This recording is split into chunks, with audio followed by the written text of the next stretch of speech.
So this truck here is one of my good customers, and they brought their truck in for a motor vehicle inspection, annual safety inspection, and they also told me that they don't like the way that the dock bumpers always fall off this truck. Now these trucks probably hit a loading dock about between 20 and 50 times a day. So they're constantly bouncing off a loading dock. And what they had before was these pinner little 2-inch pieces of square welded here, and the dock bumpers are mounted there. Now the dock bumpers are like 4 inches wide. These tubes are only 2 inches wide, so you kind of had a whole bunch of rolling back and forth, and they would not stay on. You'd put new ones on, they'd be falling off within a few months. So what I've decided to do to remedy this problem is we're going to take some 3-inch channel, and this is the exact same as the rest of their trucks. This one truck is the only one that was done this way for whatever reason. So what we're going to do is we're going to take this 3-inch channel, and I'm going to cut it and basically cut out what I need to with a torch.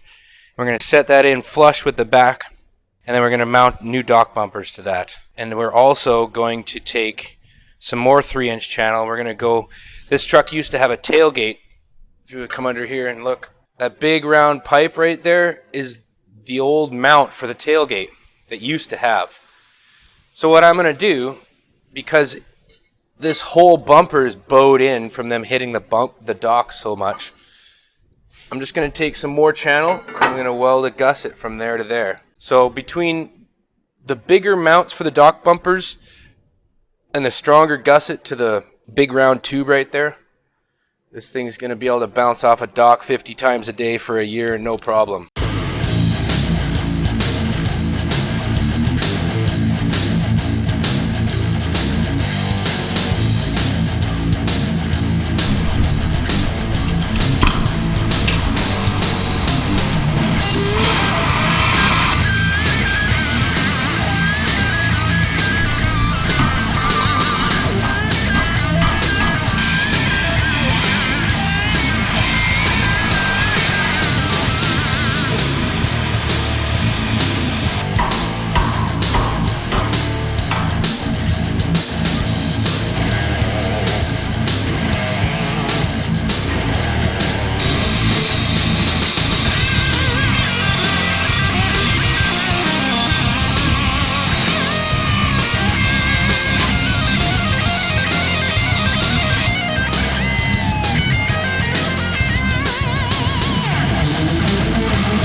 Weld right through rust.